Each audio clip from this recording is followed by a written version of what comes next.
the person responding to you has something different to respond to, and therefore they respond differently. In your case, you want to be liked, but not if it means pretending to be something else. Yeah, and growth is a process. Yeah, absolutely. We don't just jump to growth. Mm-hmm. Right, and I like to be genuinely, authentically me. I'm not purposely trying to offend anybody.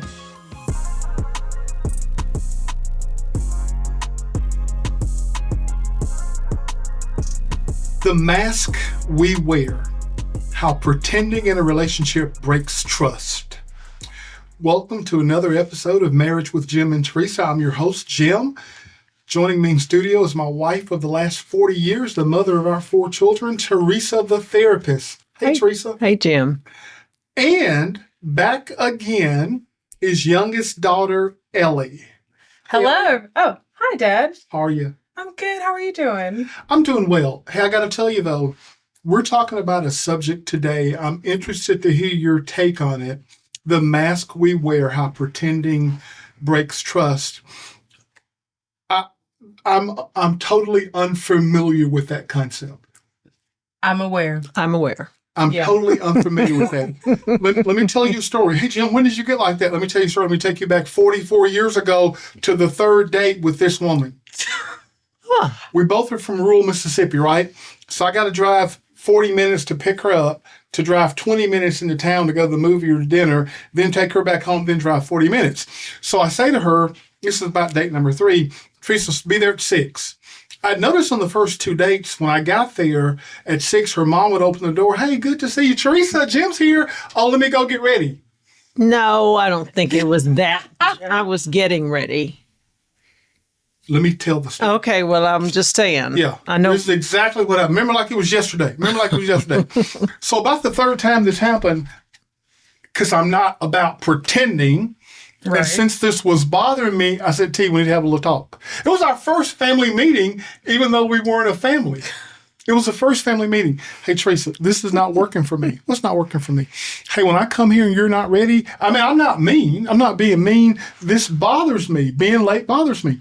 So I said, hey, date number 3, this is not working for me. Is this kind of how this is going to work? Because this could be a deal killer. Oh, he didn't say all that. That's exactly what I said. No, he didn't say it like that. How do you remember? I do. How do you remember? Yes, I do remember him bringing up the subject, and I thought, I do hear what you're saying, and I'll take care of it. Not a problem. I can do that. Because you know why? Well, how do you remember her reaction? Because I wanted to be with you. I enjoyed that. But going out. See, therein lies the point. I wanted to be with you too, but I ain't gonna lie. I ain't gonna pretend. I'm not gonna smile when it ain't funny. I'm not gonna nod my head when I don't agree, because I'm not gonna pretend. Okay. So what we want to talk about today is why do y'all pretend when you're dating people? Okay.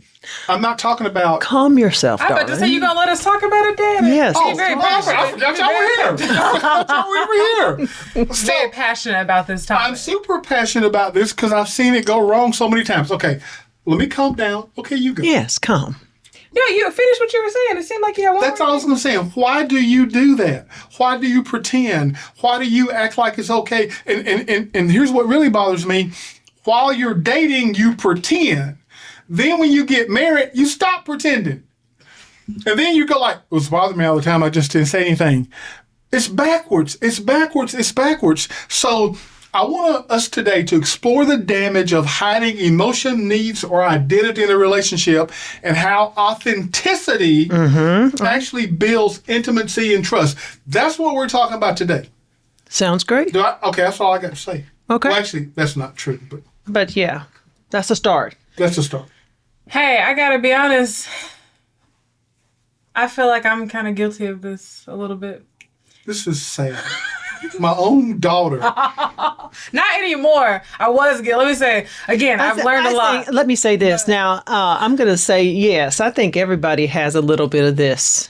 a little bit of pretension, a little bit of lying, deceit. Call it what it is. I don't think pretension's the same. Exactly. No. I think we all pretend in some situations, scenarios. I think we do. I think for some people, pretending can be a survival mechanism. It can What be did you say? A defense. a cover. She said a cover. A trauma response as well. Could be.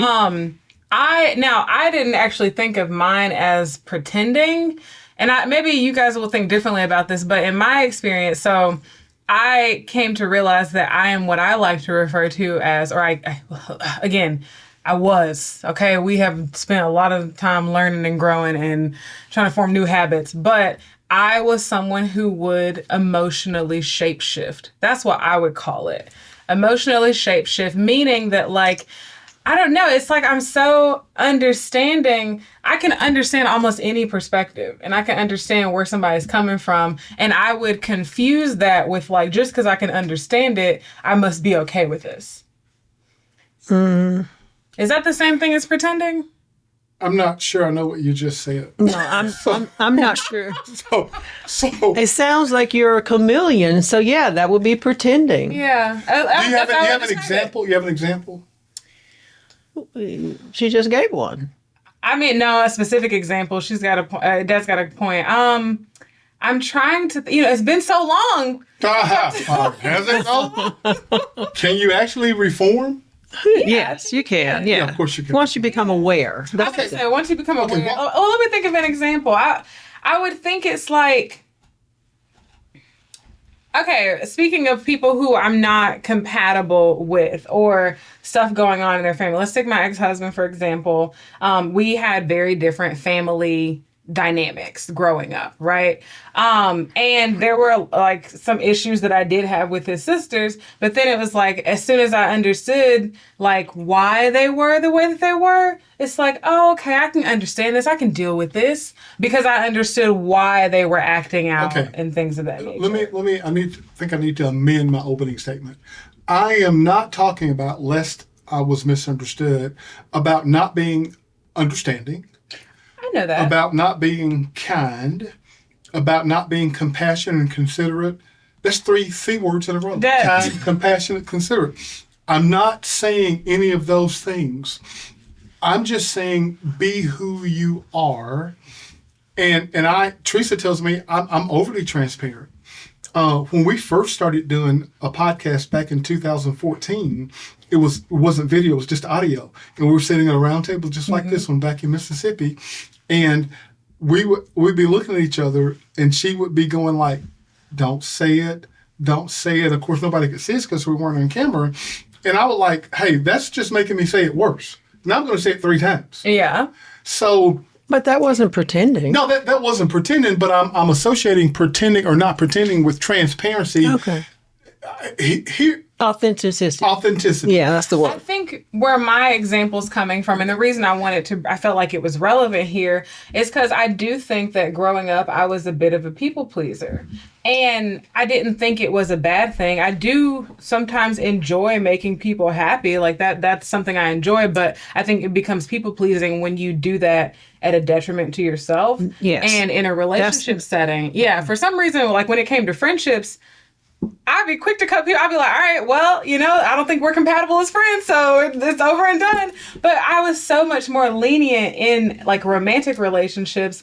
And I think part of that had to do with, honestly, I think growing up plus size. I think, like, the narrative at that time was like, if you want to have a relationship or you want somebody to love you, then you have to be in a smaller body. So I felt like, well, that's not me. So I kind of have to... I have to be smarter. I have to be better. I have to be, dressed better. I have to do all these things better because society's told me that because of the body that I'm in, I'm less likely to be in a romantic relationship. And so I think that's where the emotional shape-shifting / people-pleasing / chameleon came from. Okay. But I'm not sure I associate any of those things with pretending. Really? Well, a peacemaker or a peacekeeper is definitely a person who would. Is a chameleon one of them? It is chameleon. It's one. A chameleon. Okay, that's changing, adapting. well, this I guess I'm phrasing the form of a question. Is that changing, adapting who you really are to fit a particular situation? Yeah, that's exactly what you're doing. Well, no, I know this. I think he's asking, is that what I was doing? Yeah. Ah. Oh, yeah. Hey, maybe things weren't as bad as I thought. I just let me tell you why this is so frustrating to me, because I deal with this every day. So we work with couples. Teresa obviously is a therapist. She works with couples more than I do. I work with a lot of men individually, and this drives me crazy. For a man to be in a conversation with me or be in a session with me, and he go on and on and on about what his wife does, it irritates him. She's sitting right over there. Have you told her this? No, Jim, I haven't. I don't live with you guys. Yeah. Why are you telling me all this? Why would you at home nod your head and smile, and then, I know this is what therapy is, then go find a complete stranger, in some cases these are people that I know very well, and then tell them all the things that are frustrating you about your relationship that you haven't told the person who's frustrating you in the relationship. That's why this is just... Well, that's what we're going to get into today. Okay. All right, That's let's what do we're it. going to dive deep into today. So Where I are we think going to start? we're going to start with Mom's going to share some common masks that people wear when they are pretending. There's three really There's popular three, ones. yes, Oh, there's I'm three sorry. common ones. There's three common ones. There's the peacekeeper, avoid conflict at all costs. And then you have the performer. So you only show the best version of yourself. And then there's the rescuer, an over-functioning to avoid being rejected at all. So those are some of the main three. Okay, let's go back. I don't understand how peacekeeping is pretending. We're going to get into it, Dad. Oh, you're gonna. We're going to go Why deeper. don't I ever have the notes? Dad, You do have the notes. You just don't read the note. week. He just is not. Oh, okay. Do you need your own iPad or something? I don't know. You got your phone in front of you. I don't know. So let's go with peacekeepers. Yeah, let's start there because I'm curious to understand more of what these are as well. Avoid conflict at all costs. And let me just say this. A lot of times people will avoid conflict at all costs because maybe they grew up in that environment where they really did have to do that, so maybe someone wouldn't be disturbed. Yeah. However, they'll just say, I'm fine. Everything is good. But And yet, I said, I'm definitely not that one. That's not me. yeah. But then they're smiling on the outside, but they're building up resentment on the inside. They're letting it fester. Yes. Oh, the worst. And that is not good. And then they blow up. Are you about to go to the next one? No, stop. we'll stay on this one a little bit. Let's stop right I'm just there. trying to show you what that looks Well, like. so I'm trying to dig a little bit deeper. So, I would classify as a peacekeeper. I would say I am. Yes, I am. But I'm not sure. I'd have to think about it. I'm not sure I've thought about you as a pretender. So you're associating a peacekeeper. Who doesn't like the peace? I like the peace. I think the point Right, of it's- the detriment of pretending, what my mom is trying to say is She's sitting right there. what she's trying to say, the reason, so somebody wanting to keep the peace is not inherently a bad thing. Right. But when you do it at a detriment to your own feelings, to Yes. your own relationship, then it becomes a bad thing. And that's why it's pretending. Because you're only keeping the peace. You're not actually feeling peace, but you're trying to keep the peace because you don't want to deal with conflict. That's when it's pretending. And you don't want to, you fear rejection. You fear rejection. That's why you keep the peace. Yeah, that's why you are trying to keep the peace. That's you why don't you feel- want to be abandoned or somebody to see you a certain kind of way. So they kind of confuse harmony with good health, with a healthy relationship. Oh, okay. I understand that. So yeah. Harmony is synonymous with all is good. But harmony, when you're suppressing things that are not harmonious, Yeah. that's not good. Yeah. Okay, so there's the peacekeeper. Hey, is that any of you? Are you a peacekeeper? By the way, we want to hear from you. We want to hear your comments on these shows. So put it in the comments like, hey, Jim, in my relationship, I did this, or I wish I'd done that. I love to hear comments, read comments, and hear questions from you guys. And I want to tell you the downside of that after you finish. The downside of peacekeeper? Yeah, the Liking, downside. subscribing and sharing. You did not. Oh, Let me pause the one show. job. This is super important. If this content is interesting to you and you think it's helpful, and we hope that it is, here's how you can help us help more people: by liking, subscribing, and sharing the podcast. Yes. The way it works is like the YouTube algorithm notices, oh, looks like a lot of people are liking, subscribing, and sharing. So you know what we're going to do? We're going to share this program with more people. Whereas the algorithm goes like, nobody's liked, shared, or subscribed, so therefore this show must not be worth sharing with anybody. So you really, really, really help us when you do that. We'd appreciate you doing that. Back to our regular schedule program. Where were we? Mama's going to tell us the downside of the peacekeeper. Right. Conflict avoidance prevents honesty and repair. So over time, you're suppressing your feelings over and over and over, but it can backfire, because then you become passive aggressive. Exactly.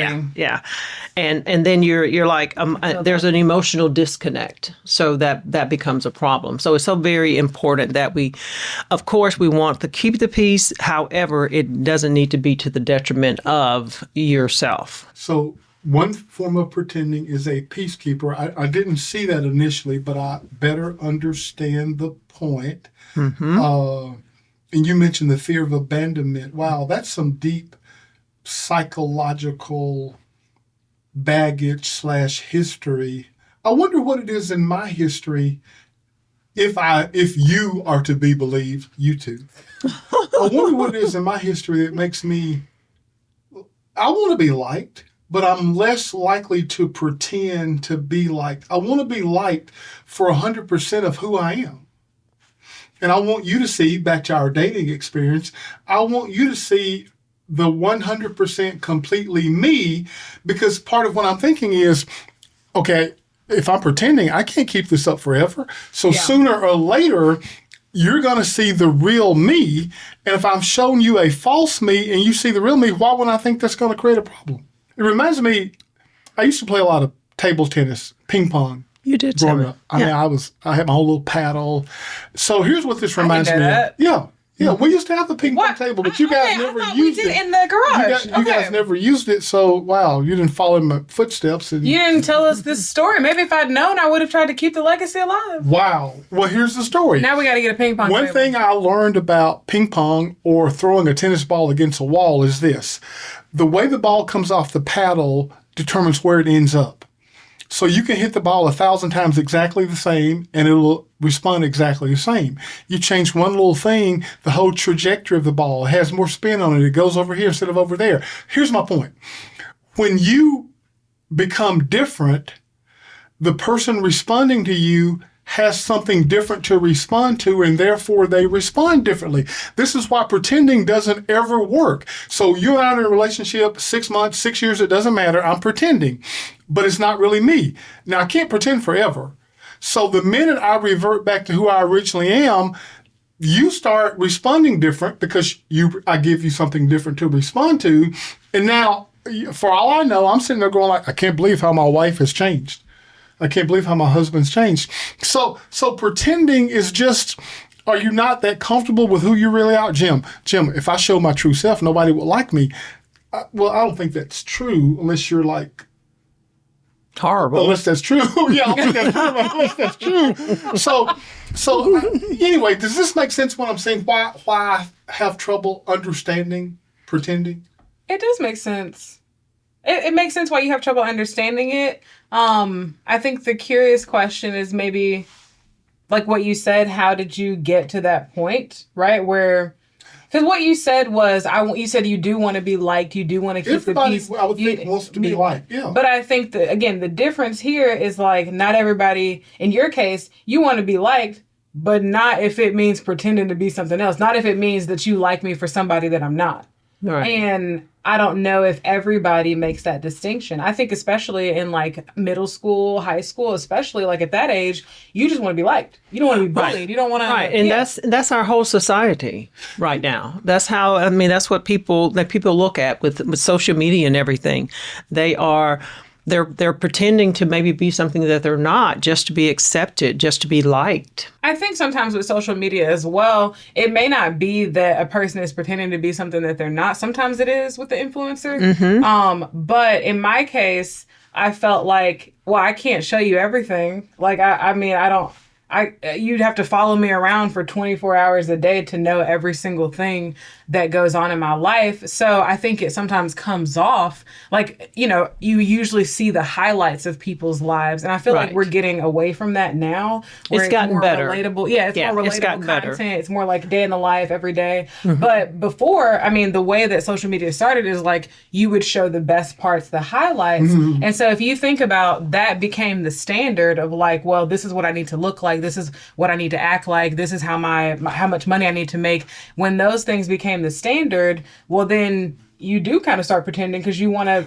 be that person that has those things. And that takes us right into number 2, the second person, the performer. Number 1 was the peacekeeper. Peacekeeper. Okay. Number 2 is the performer. The performer only shows the best version of themselves. Only shows the best, the best version. So what does this look like?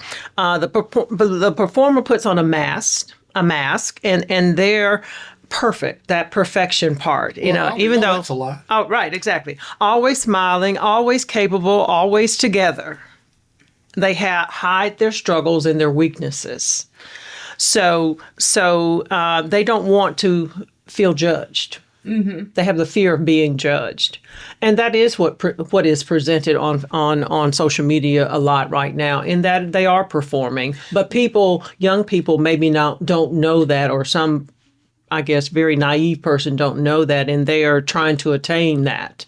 A lot of people, becomes a problem. I would say, especially with the maybe like if you're at an impressionable age, then yeah, you wouldn't know that like this is an act. Not everybody, of course. And again, like I said, we're getting away from that in social media, where even me, like I'm sharing more about living at home and like how I felt about that and, the emotions surrounding that. So I've been sharing more of my life, but I think, yeah, people need to understand in general on social media, what you see is not everything, because it's impossible unless even if somebody's streaming 24 hours a day on Twitch, that doesn't mean that they're showing you, because they know a camera is on. So you're not going to ever see, you're not going to ever see everything. And you have to always understand that.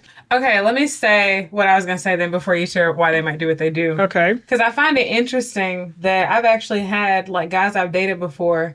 I'll go back to my ex. It's a good example. He used to tell me, like, he'd be like, "You're so perfect. You're perfect." And I don't ever think, because I never felt that way. And I never felt like I was pretending to be something I wasn't. But I think maybe in his eyes, I don't know why he would say that, but because these conversations are even opportunities for us to learn and grow as we talk about things. So I'm listening to mom say that, and I'm kind of like, was I performing back then?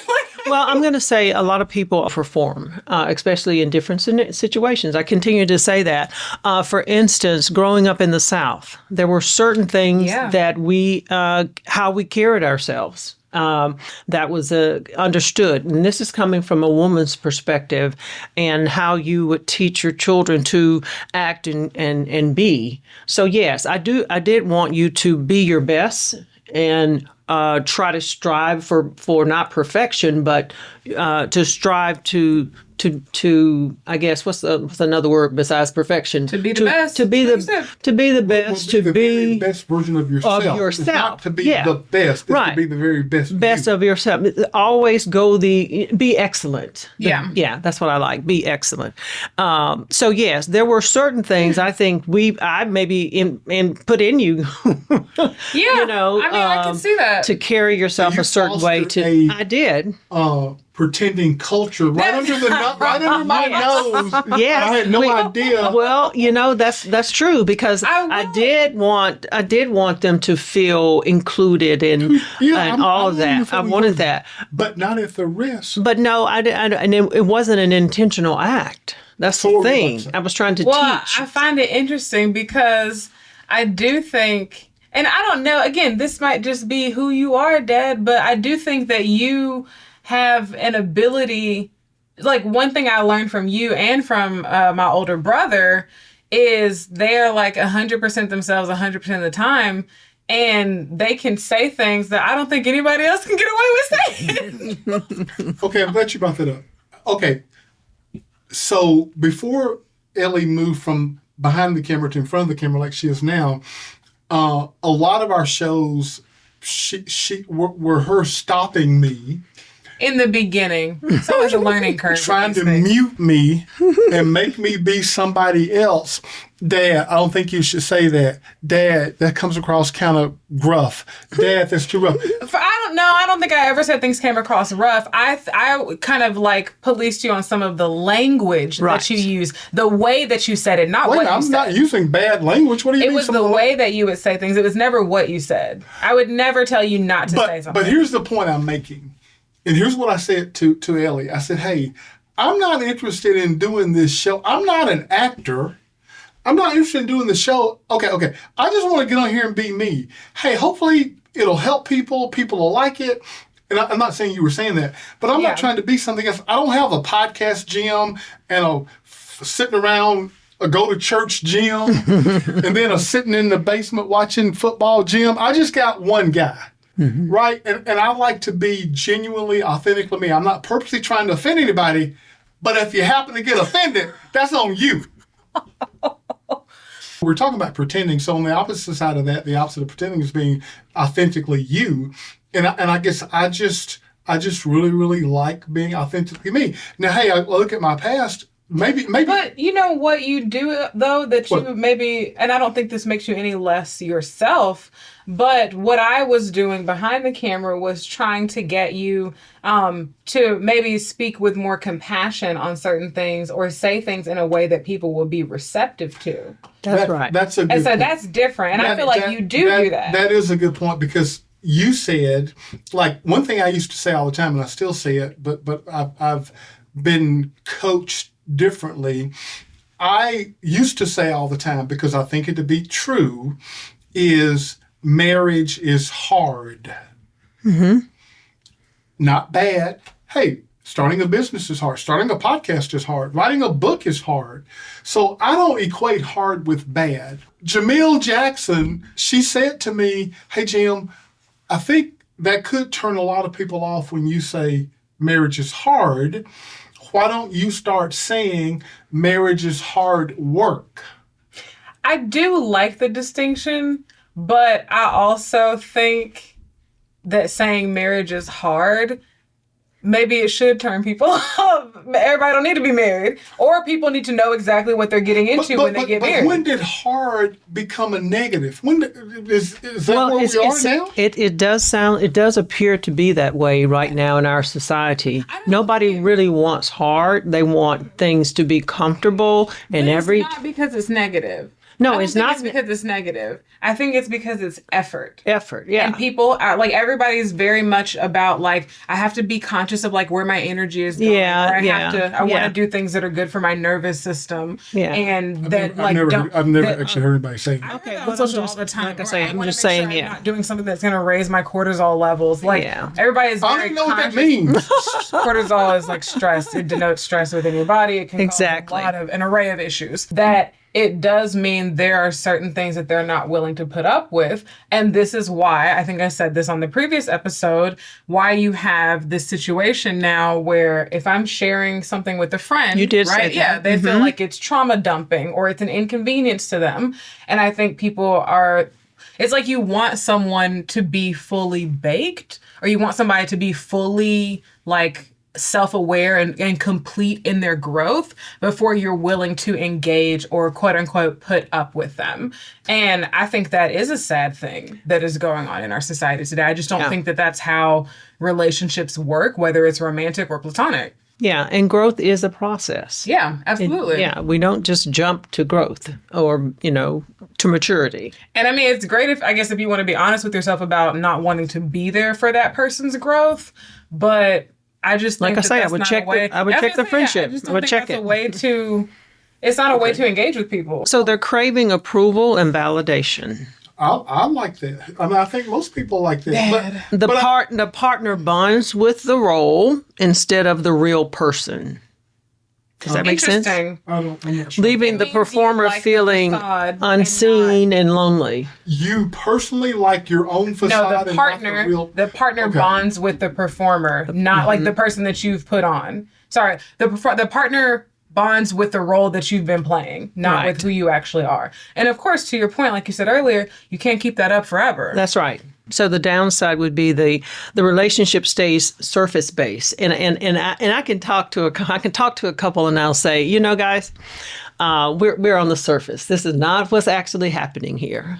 So we got to keep talking so we can get to the really core of what actually is going on in the you know relationship. that. Oh, I can hear it because yeah. they're talking about he did this or she did that, and I'm thinking, well, okay, You're like, that's so small. that's small. which Yeah, means that's it's not the it. real Yeah, issue. that's not the real issue. So yes, then it becomes, it's Does like, that couple realize that they're talking only surface issues, or they no. think they're having deep, meaningful conversations? no, they really think those are I guess they really do They're think like, I those just are the need this- issues. I just need this person to stop doing this, and then And- I'll be totally fine. Or No, I just need them no. to start doing this, and they'll be totally fine. And that's not But going to it's be always it. It's something deeper. And Yeah. the only reason I know this, because I'm not a therapist, only reason I know this is because I have a really good friend, and I just feel like very blessed to have like great friends around me who like challenge me and who ask me difficult questions, and who are honest with me. And one thing that she is always focused on in her marriage is she's like, I want to make sure if I'm gonna like have, and she'll say fight, or just or disagreement, argument, but it's not a negative thing, right,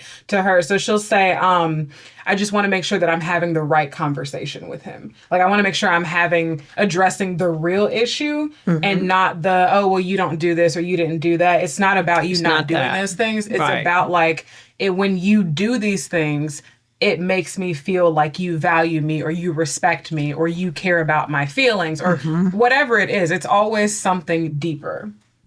Okay. Yes. Okay. That reminds me, do you have relationships?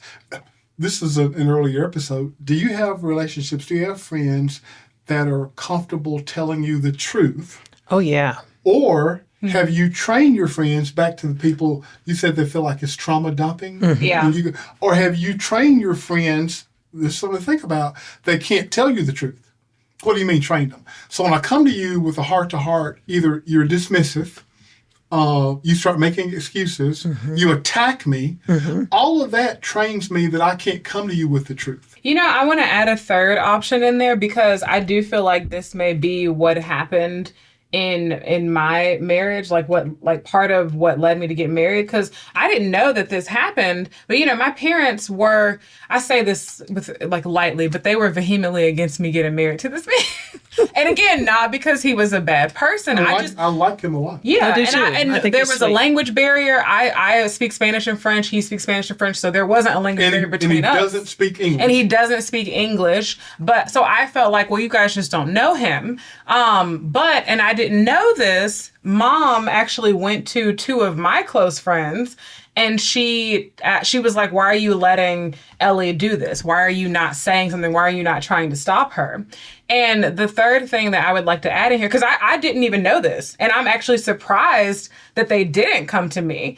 And I think that if you look at who I was in middle school and high school, I don't think you could have come to me. But these are people who I've known since preschool. So the point that I'm making is sometimes we do not let the people closest to us, our friends, grow, or we don't recognize that growth. So at that time, I do think I would have been receptive if they came to me and they expressed those concerns, but they didn't because of who I was before. So sometimes you have to retrain your friends. Or I guess Or let them know that you've grown and you're different. Be more vocal about your growth so that they can feel comfortable coming to you with things. Or go ahead and step into it and say, I'm going to try it. Anyway, I'm going to tell her.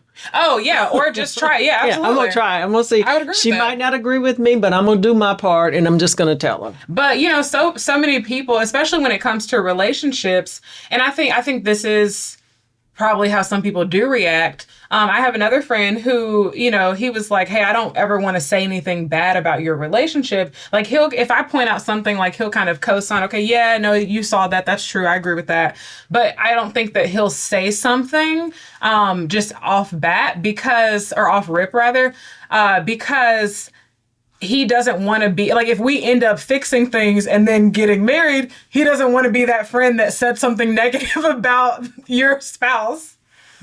So there are a lot of dynamics that play with it, but I don't know that I'd be the person to be like, well, you said this thing and now we're not friends because I'm marrying this person. I don't think that it'd be like, hey, maybe you were right, maybe you're wrong, I don't know, but I'm not going to hold anything against you. Well, good. Okay. So we talked about the peacemaker, the performer, and now we're going to talk about the rescuer. Overfunctions to That's avoid. not a P word. You just went from P to R. Dad, And you're interrupting. Oh, I'm sorry. The Wow. The rescuer. going down the alphabet though. The overfunction. Oh no, Q is after. Oh my gosh. You didn't even learn the basic alphabet. How did you get a master's? The rescue. You know, something had to go. The I rescuer. only have a finite amount of space in my brain. The peacemaker, the performer, The rescuer. rescuer. You trying to come up with a P word? I was trying to come with a P word, but keep going. And the rescuer The kind of. I'm sorry, Mom. Go ahead. The Yes, I rescuer. can't. I can't seem to get this out. I can't seem to get this out. The rescuer. Okay. Overfunctions to avoid being rejected. What does this look like? Okay, tell me. It takes care of everyone else's needs while ignoring their own. They're the problem solver, fixer, and sacrificer, always on call. And I'm going to say most moms are there. I was about to say, Most Mom. moms are there. I'm not we saying have this to is for a you. period of time. No, Yeah. I admit it. I truly admit it. We have to. We be it. That's why I say I believe we've been in these roles, all of us, At some point in yeah. our lives. I believe that. But you don't stay there. Depending you do on the what you have to setting, do. yeah. You do what you have to do, but then you don't stay there, and you don't continually to not recognize your own self. And I think to your point, when it comes to a romantic relationship, you shouldn't feel like you have to be there. Exactly, all the time. Yeah. I think in certain settings, yes, it can be a protection, right? Again, a It's survival need. mechanism Yeah. to pretend. But in a relationship, you should never have to feel like you have to pretend. All the time. Dad, you look like you want to say something. No, I'm just thinking about. Hey, the thing is, we don't go over what we're gonna say, so I'm hearing this for the first time. So I'm literally Because he just. didn't read the outline. It's not important why I'm hearing it. So I'm literally just processing what you guys are saying. You know, do I agree with it?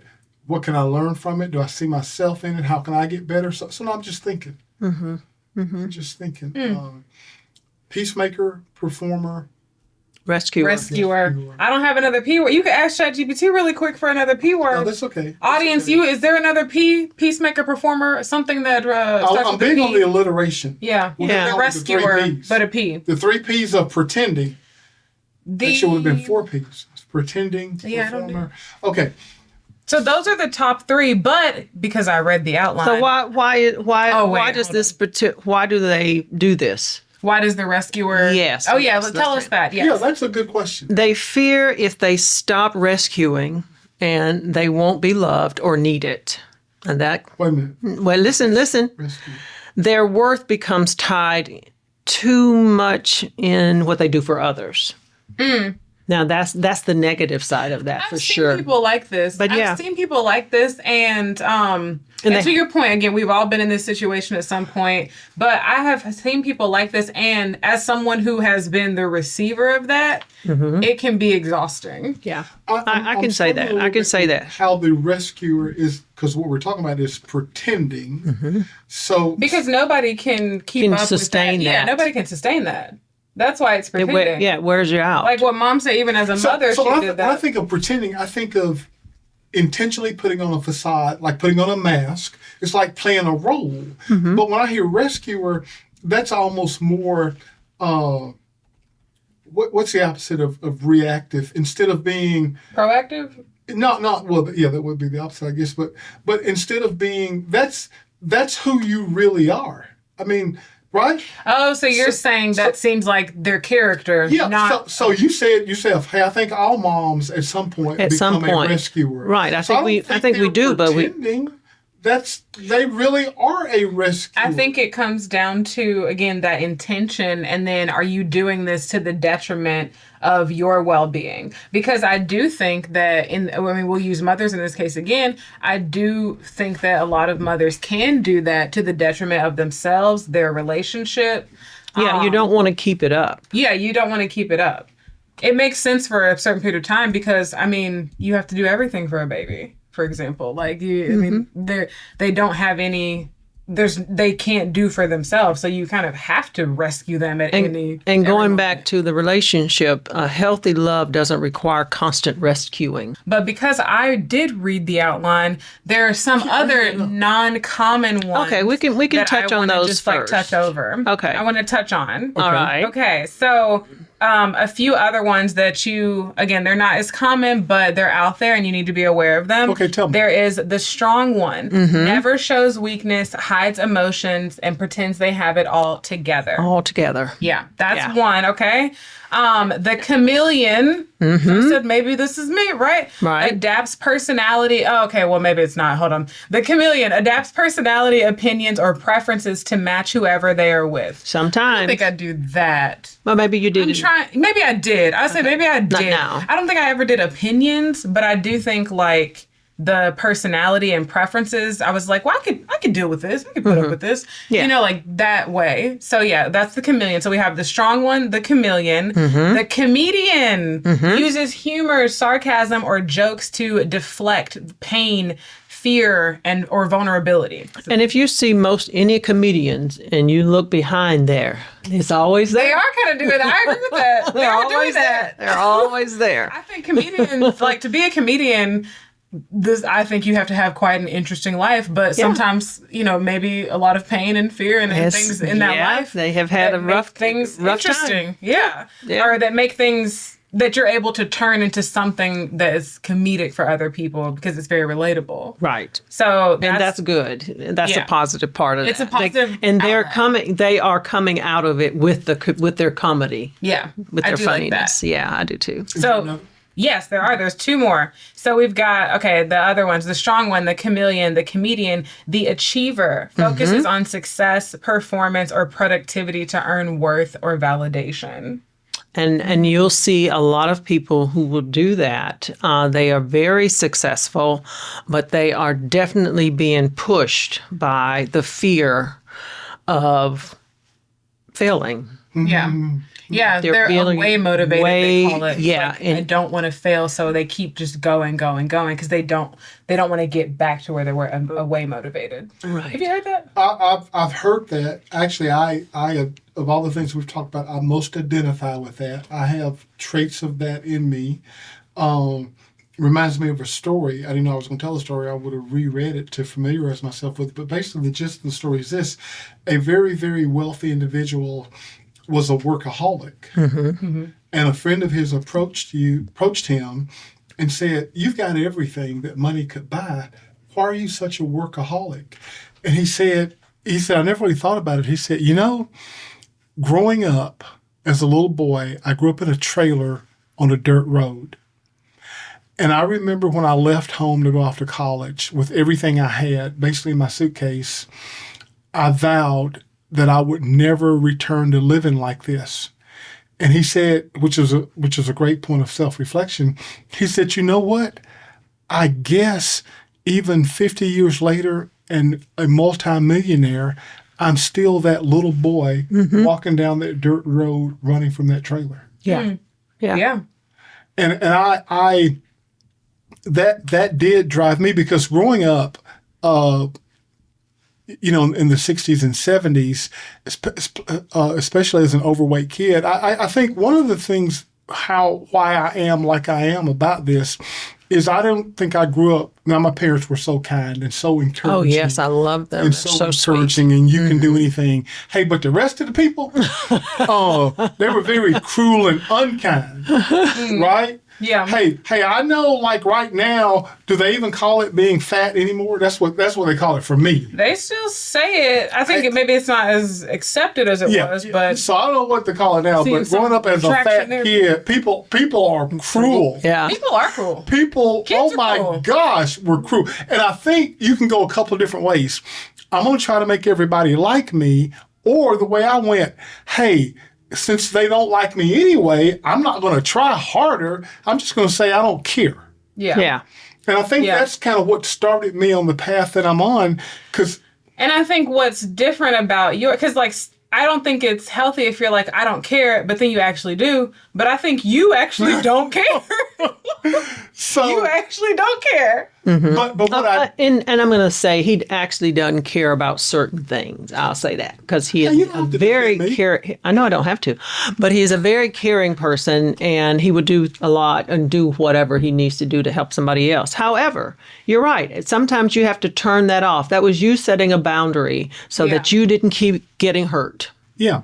So the achiever, as we're going down the list, is something that I identify with. That became my response, if you Yeah. will. Yeah. Uh, And you'll see that, in a lot of NBA players, all of that, they just can't go back. I mean, I think, the story with Shay Shay, he was talking about, he and his brother were talking that time and how they just weren't going to ever, not that they didn't like their environment, whatever, but it was difficult and they wanted to come away from that and make the life better. And they did. They actually did. And they were talking about it. I thought that was so wonderful. But yeah, you'll see a lot of people doing that over the top achieving because that's something that's driving them, okay. What's the next one? Elizabeth? So the last one. one. So, okay, we've given 8 total, right? Mm-hmm. So 8 total types of pretenders: the peacekeeper, the performer, the rescuer, the strong one, the chameleon, the comedian, the achiever, and the last one is the victim.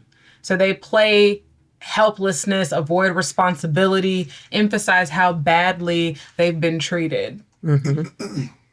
I don't know if he was pretending, but I think this was the guy that I just broke up with, that I was dating, and that I just broke up with. It was like there was always something. Like it was all again. That's probably not him pretending, but it was always a reason why something happened. There was no responsibility, like no accountability for his actions. It's like, well, I'm just having a hard time adjusting, or I'm just this happened, or hey, I had to work, or this and that. you're right. And all those things are true, but they don't change that you need to be accountable for how these things made me feel. Your lack of action, right? In certain areas, other areas. And it's so easy just to take responsibility to say, I just didn't want to do this, or I don't like that, or just be real. People, That would help. But people they avoid want to play. conflict. Going back to the first one, the performer, or the peacekeeper. Peacekeeper. Avoiding conflict. Yeah. Hey, by the way, Yeah. while we circle back to that, let me just share something about avoiding conflict, just in case anybody's thinking, "Hey, Jim, who wouldn't want to avoid conflict?" In our book, our chapter on conflict, we actually call it "Caring Enough to Embrace Conflict." Yes. Now, I don't like conflict any more than anybody else, but you know what I really like? I like getting things settled once and for all. So I've adopted the approach that, as painful as it is now, you've heard that people are going to deal with 2 pains. The pain of regret, or the pain of staying. What is it? The pain of staying this. I don't know. You tell me. So I've actually blamed. There's a couple of them. It's the pain of discipline, Okay. or the pain of regret. Okay. So when I come to that approach in a relationship, I'm going to deal with the pain of thinking I'm avoiding conflict, but actually it's only delaying an inevitable that's probably going to be bigger than it would have been had it been dealt with right now. Yeah. So, and I see that all the time, especially with guys I work. I've had guys say to me, "Hey, Joe," not his real name, back to them telling me stuff that they don't tell their own spouses, right? Mm-hmm. Why don't you say this? I mean, why don't you have the conversation with your wife about this? "Hey, Jim, I think it's going to cause so much conflict." And I've had several guys say this to me. "I don't want to end up not married." Wow. I literally, this is a true story. "I don't want to end up not married, so I don't say certain things because in their mind, because I'm saving my marriage. But then to something You're else also- that you say, Dad says, "I don't. Who wants to be married and miserable?" Mm-hmm. So now they're miserable because they feel like they now, can't but I don't know say if these something. guys I'm thinking about are actually miserable. I guess There's some resentment that being built there. Okay. Yeah. So and then it's also breaking the trust between them. Well, here's the thing I would say about not being miserable. You know what gets in the way of people having a great marriage? Yeah, you've told us Accepting that a many good times. one. Yeah, Exactly. exactly. You've said that many times. A Yeah. good marriage is the enemy of a great marriage. Hey, Jim Collins said that in his book, Good to Great, one of my favorite books, by the way. But No, continue. But yeah, so I think these people are thinking my marriage is not that bad, or my marriage might not even be bad at all. But the thing about us is what we wanted was a great marriage, like a miraculous marriage, not just a good marriage. A Super Bowl marriage. A Super Bowl, thank you, a Super Bowl marriage. So when I said to Teresa, hey, we need to go to marriage conference, by all accounts, our marriage was good, but I didn't ever sign up for a good marriage. Yeah. Well, I'm going to go back to, I guess, conflict and confronting a partner. I want you to think of it as I'm confronting this person to help them. I'm not trying to hurt you. My ultimate goal is to help you. So I have to say this so that we can continue to grow in our relationship, and I can let you know this. Get it off my heart. Well, I have to share another one of my phrases Oh my that gosh. that I say often. Hey, it's marriage with Jim and Teresa. I didn't know you had any phrases to share. Hey, I have quite a few. You're not the only one who reads books and develops phrases that they like. So we are talking about reframing the way that you think about conflict, right? That's kind of what we're getting at. And one phrase that I love to say that I think helps people understand the benefit of engaging in conflict or embracing conflict, like your book says, is conflict is an opportunity to deepen connection. Oh, yes. Absolutely. Sounds great. I like it. What do you think? I think that's really good. I mean, I've never heard you say it. But yeah, matter of fact, I think we probably got that in the book. That's probably my thing that you took. Conflict is a way to deepen connection. Because if you think about it, it's like, Well, I'm sharing I what said bothered growth. me. Right. Yes, I'm sharing so what that's bothered exactly me. right. You share what bothered you. And then we understand each other more. Whether it's like, I feel like I overreacted because, you know, like an example. Oh, an example that y'all talked about in your marriage. Okay, Mom, you felt like when y'all were first getting married and you had to go to Dad for money. Yes. And so the way that Mom came to you about that, I don't know if this is how it happened initially, but y'all got to this point where Mom said, the reason I don't like it is because it makes me feel the way that I felt with my dad, where I had to go, it makes me feel like a child. I had to go to my dad and ask him for money. Yeah. And so if you had not had that conflict, you would have probably never learned that about Mom. Exactly. Excellent example. Excellent. Yes. Yeah, listen when y'all talk. You know, a funny story about conflict, because we talk so much about relationships and marriage, and we want to start doing more parenting stuff at some point. You know, an interesting story about you. Hey, Okay, you're the go one ahead. saying you want me to tell stories. You want me to be transparent. So, all right, let's hear it. Okay, so Elizabeth, as a child, didn't get into a lot of trouble. She was a child, and we do a whole show about spanking and corporal punishment. It's not your first go-to. You know, you don't do it in anger. There's a whole way to handle. Because some parents, I bring it up because some parents now are like, we don't use corporal punishment, and I think it's because it had there's such negative connotations around it because it wasn't done right. So Right. Yeah. So, but hey, we use corporal punishment. So. I mean, you don't even know we're all adults now. But. Yeah, and a lot of times I thought about using capital punishment, but that's a whole other story. That's horrible. But Elizabeth, who probably got less spankings than any of our 4 children. I'd like to qualify that I am the youngest of 4. You are the youngest of 4. And I learned from other people's mistakes. Exactly. But here's what I would say about you. 2 things about how we would handle conflict. This is parent-child. So when Elizabeth would get in trouble, she would say, Daddy, and it was just so funny, Daddy, I don't want a spanking. I don't want a spanking, Daddy. And I would say, okay, Elizabeth, and like she is the youngest, so by then I was a much better dad, right? So I would ask her 3 questions. Hey, Liz, Did Dad explain to you why this was wrong? Yes, Dad, you did, because if I didn't, that's on me. Did Dad explain to you, what was the first thing I said? What was wrong? Well, did Dad explain to you why this was wrong? Yeah. I've forgotten the questions now. This is why Hey, you start telling again, stories. we're all adults now. So, did Dad And I'm gonna be explain- honest, I probably forgot the questions because of the. Did Dad explain why this was wrong? Did Dad explain the consequences? Yeah, of the what was gonna consequences, happen if yeah. you did it, but it led to this.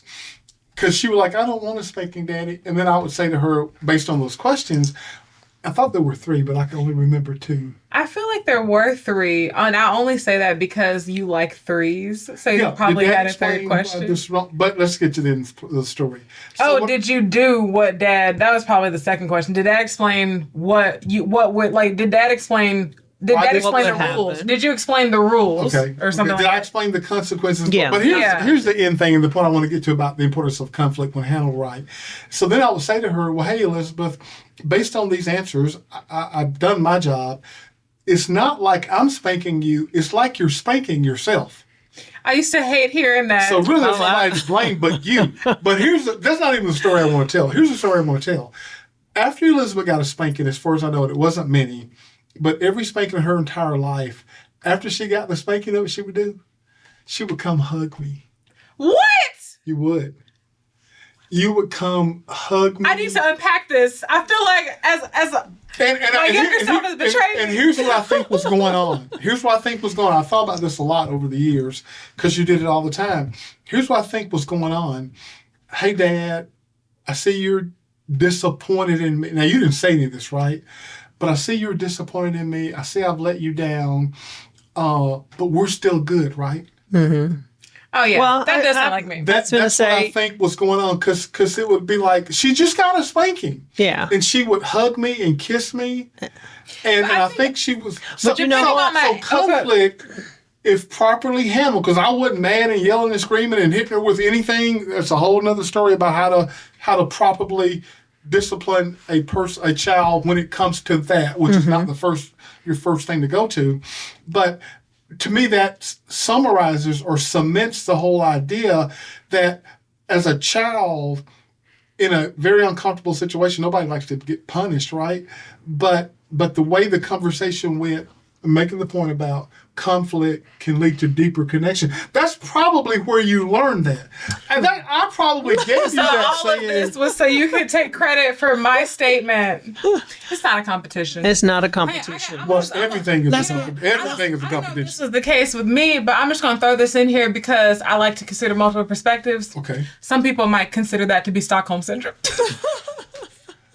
No. Okay. No. Well, no. I see what you're trying to do. I just throw I it see in what there. you're trying to do. I don't think that was the case. No, I don't probably think- would. I don't did think that want was to the case. reconcile things, and you might have felt it was like, "Are we good?" But in my people pleasing nature, it was probably me being like, "I want him to know that we are good. I don't want him to." Well, and the other thing is like, I mean, based on the whole conversation, hey, the reason you're getting in trouble is because of you. I didn't like walk in the house and like put you in trouble. Did I explain why this was wrong? I might also offer the reason I got in trouble a lot of times was because of my other siblings. Wow. That's not gonna- taking any I was ownership. gonna say, you're That's all taking- showing I you. made the choices, but their influence, I was an impressionable young girl. Okay, so what was the last one that we covered? The victim was the victim. last one, which is what I was playing in that very moment. Okay. So we've talked about the different kinds of masks that people wear. You've heard some really great examples to my detriment, but that's okay. And now we're gonna talk about how to start unmasking. How do you take those masks off? Are we gonna talk about how you identify when people are wearing masks? Well, you want to identify which one of those You're wearing. You're wearing. Okay. Yes, and then from there, we're going to begin to look at the real person. To Like how you can portray, how you can show up as your authentic self. yes, how to do that. So in a safe and in a safe way. Does that mean, because this is something I hear with dating these days about how people pretend, and I do hear this complaint more from women, but that might also be because I'm a woman and that's what I typically see a lot online, is that a lot of times they feel like whoever they're dating is very good at pretending to be something that they're not. So are you saying that it can be difficult to identify when someone else is pretending? So that's why we're focusing on yourself. Okay. Yeah. Okay. Absolutely. But you just made a comment. You said a lot of people when they're dating, they say to themselves and their friends, I feel like she is pretending. That's not what I said. Well, okay, that's okay. What I did you say? think the way that they share it is that in retrospect, it's like I thought this person, I thought this person was somebody that they clearly weren't, because they did this bait and switch. Okay. Now I understand what you're saying, because I was like, why would you keep going forward if you feel like the person was pretending? But you mean with the benefit of hindsight? Exactly. Yeah. Okay. Okay, I got you. So and there are no ways that we can help people see that. I think the only thing is what we said in the previous episode: discernment, time, seeing people in different situations. There's no shortcut to finding the right partner. And we live in a world where instant gratification is a thing. Like we get that from social media. We get that from so many sources now where we expect that. But I've come to learn just as I've gotten older, there's no shortcut to finding the right partner. There's no quick and fast way to do it. Let me ask you a couple of questions. Do you think women are more impressionable than men when it comes to dating? And do you think men are the bigger pretender offenders more so than women? Pretender offenders. So to the first question, I would say I think it can be men and women. I think both can be impressionable in dating. I agree. But to the second question, be careful. I know, but the reason I have to say that I do think it is mostly men who are the bigger pretender offenders is because there's just even in my own experiences, like I might be sharing too much here, but we said we were going to be open and honest. There's no such thing as sharing too much. Now, one of my siblings, I will not name who, he's married now, but he told me growing up, he was like, first of all, he told me, get off the dating apps because we are trash, is what he would say. And the second thing he said was like, I remember, this is hindsight. He was like, I remember being in high school, college. He was like, I was lying to girls. I was actively lying to girls. And it's because, you want something from that person. And so I do feel like, because men want affection, sex, whatever it is, I think that they can sometimes be the bigger pretender offenders because they just want one thing. And I remember being during the pandemic, I was in Clubhouse. Y'all remember Clubhouse? I feel like Clubhouse is really falling down, but that's another conversation. But I was in those Clubhouse chat rooms and I would hear men talk about how like, why would I tell you all that I want from you is sex? You're not going to give it to me. And so it's like you're admitting that you're lying to this person. Okay. I totally agree with you that men are the bigger pretender offender things when dating to get the one thing that they want. But I don't think, I actually don't know this to be true, but I'm not sure that guy who's pretending offending to get sex from a woman actually has any plans of marrying that person. So I don't know that they're pretending to convince you to marry them. No, I don't think it's just. Was that your question? No, that wasn't. Yeah, that wasn't your question. question. But it's like, okay, I'm almost willing to not accept, but acknowledge that, and I'm not to be hard on men, but yeah, you're dating in a relationship. That's not true. Some men will say, do, not say, not do anything they can to get what they want. Yeah. In that relationship, in the context of that relationship. And women. Well, I guess them being. First of all, women don't have to say and lie and pretend to get sex. Yeah, I think for the most part. Okay, you were being specific on just sex. Okay. So I get that men have the reputation of doing that, but I'd have an example for women. How did you end up married to that guy? I don't think you asked the question about marriage. We're talking about dating and men being the bigger pretender offenders. You said dating. Dating. So then I follow up with But you're assuming they got married to that person. Yeah, because in a lot of instances they did. So how did you end up getting married to that person? Well, I mean, I guess I'll use my own example, it wasn't, I don't feel like how do I say, not in the context of sex, I will say, or like he pretended or lied in that regard. But I do feel like the person that came to the U.S. was not the person that I met in Switzerland. Yeah, but I think you've already answered part of the whole question. The person came to the U.S. I talked to you earlier about what changed. What changed? Okay, fine. So he's in a country where his ability to speak Spanish and French is not, as far as I know, restricting him in any way. Yeah. He comes over here where he doesn't speak English. That's a big deal. Okay. He's not the same person. Yeah. So then that's not a good example. But to your question, how did they end up married to that person?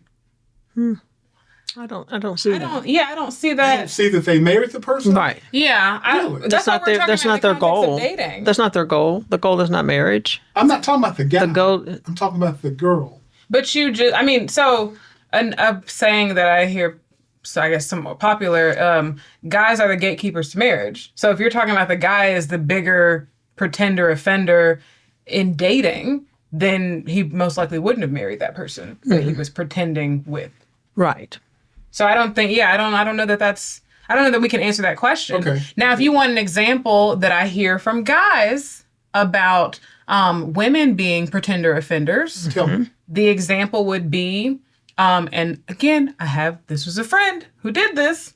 They would lie to guys about their interest to get free meals. Like to go out, like get free dinner or, and this was more like she was in college at the time, maybe fresh out of college.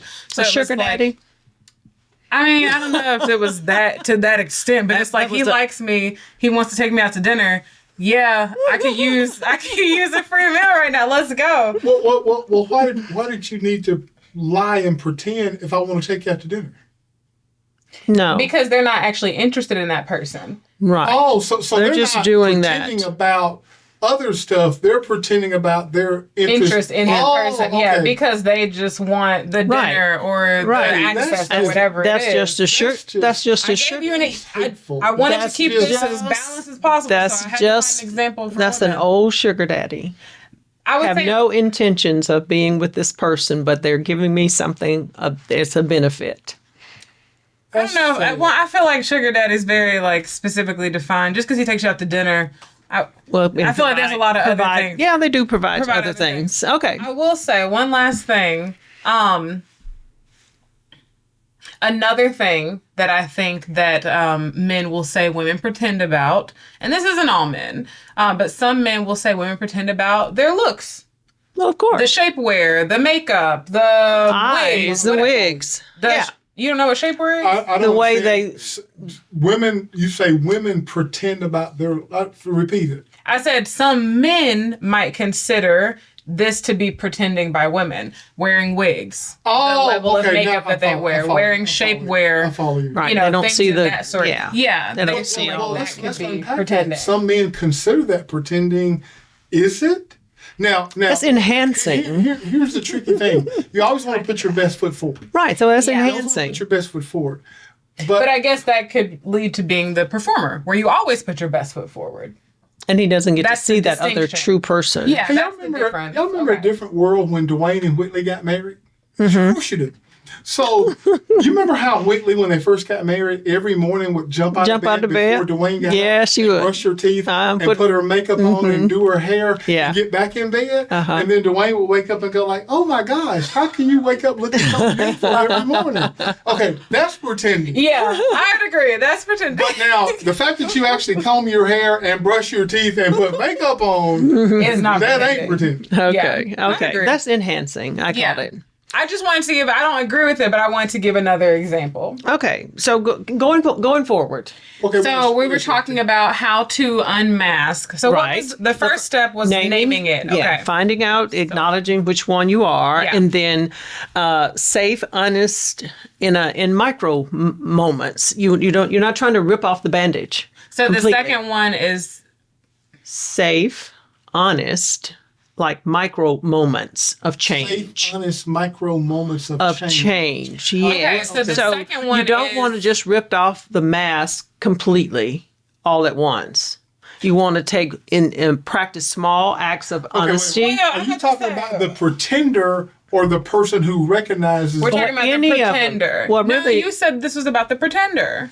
So the pretender wants to try to help themselves in safe micro moments and not try to rip off the mask all at once. Is that what you're saying? Yeah, I guess that is the general mindset. Yes. So The I pretender in general, saying. whether you're whichever one you are, you're still a pretender. So yes, that's when right. we talk about how to unmask, we have the first thing, which is naming it. The second thing is practicing honesty in micro moments. Yes, and I think that's it. that is about what I said on the previous episode, which is that you can have this newfound self-awareness and you have a new boundary or a new goal or a new mindset, but it takes time for your habits to catch up. So as not to overwhelm yourself and to contribute to you actually completely removing that mask, it's good to practice that honesty in safe environments and a little bit at a time. Sounds good. That's what I understood from that. Yeah. Okay. So then you want to invite your partner to meet the real person. What does that look like, though? The real That's number you. 3. Yeah. The vulnerability deepens intimacy. We'll say that, right? So then unmasking isn't just about being honest. It's also letting your partner step into the honesty with love. What would that look like to invite your partner to meet the real you? Like, how would you actually do that? Just as you said just a few minutes ago about you're making some assessments of yourself. You're setting some boundaries. You're setting some goals. And you're letting him know these are some changes I've made.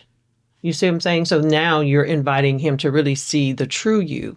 You're being more vulnerable. That's what I could say. You're being more vulnerable. You're being This more reminds me of that scene. You know, a perfect movie.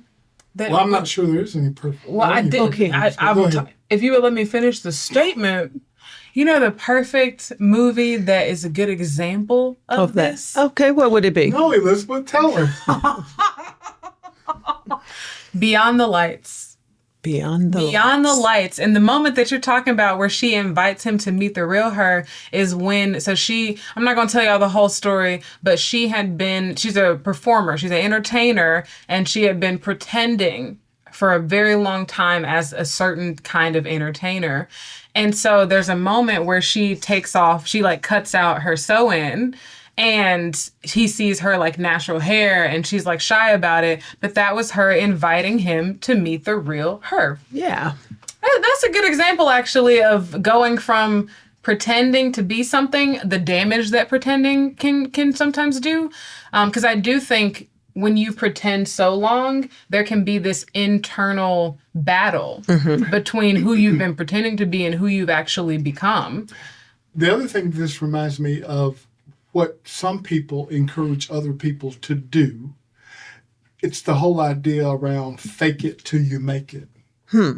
So that's the very epitome of pretending. Yeah. Right? And I've never been a fan of faking it till you make it. I mean, there's a couple ways to look at it. Do you fake it to yourself? I mean, I've being in sales most of my life. I mean, there are people who, hey, Jim, I'm buying the expensive car and the expensive suit. I'm going to look the part, even though I can't really afford what I'm doing. So there's a part where the person basically lies to themselves. Yeah. And then at the same time, they're also presenting a different image. But it just reminds me of the whole idea behind fake it till you make it. And I know that's not 100% applicable to a relationship, I don't guess, but there are some similarities. Yeah, I go back to what I've said since the beginning is it all depends on the intention, internally, your intention behind faking it till you make it. If you're faking it in the sense of I don't feel confident right now, but I'm going to go in here and give the best presentation. That's a different story. Yeah, I think because you're pretending to be confident, even though you don't feel it. I think that can be a good thing, and that can help you become more confident. So that would be a positive way. But if you're, again, you're pretending and it's doing damage to yourself and damage to others, then I think that's when it's a problem. Right. When you're hiding emotions, your needs and your identity in the relationship, that becomes the problem. Absolutely. Okay, let's end with this. People are funny. And we all want to fit in. We all want to be loved. And we all want to be considered good enough, right? So let's talk about someone that you don't have to fake it with. You can't pretend because he actually knows your every thought, much less your actions. And so we want to invite you to have a personal, very open, transparent, because that's the only way you can have a relationship with Jesus. Not that you have to be that way, get yourself in order before you have the relationship, but because he knows, kind of like the woman at the well said, he's told me everything I've ever done. Yes. So to me, that's comforting. I don't have to pretend because, and here's the key, he knows everything I've ever thought or done, and he still loves me. And accepts It's me. that Yes. form of acceptance that I think most of us pretending are looking for. So to me, it should be comforting that we don't have to pretend. Jesus literally loves us just like we are. Hey, Jim, I'm not sure about that. How can we be sure? He loved you and me so much that he literally died for us. Yes. So that's something I encourage you to give thought. If you've not made that decision to follow Christ, we encourage you to sit down, contemplate. Can we put the kind of the steps in the show notes? Yeah, we can do of that. how do you enter into a personal relationship with Christ is something we want to add. So, hey guys, thank you so much. Hope this is helpful. Remember, if you want to help us spread the word, if you found this helpful, then like, share, and subscribe to the podcast. By you getting this out, it helps more people see it. That's the benefit. Why do people keep saying like, share, and subscribe? Because the way the social platform works is the more people that like it, the more YouTube sends it out so other people who don't know about it can become aware of it. So you can play a big part in helping us do that. Thank you so much for your time. We don't take it for granted. We know you got a lot of things competing for your time. So for you to spend with us, we really, really appreciate it. Thank you guys. We'll see you next week.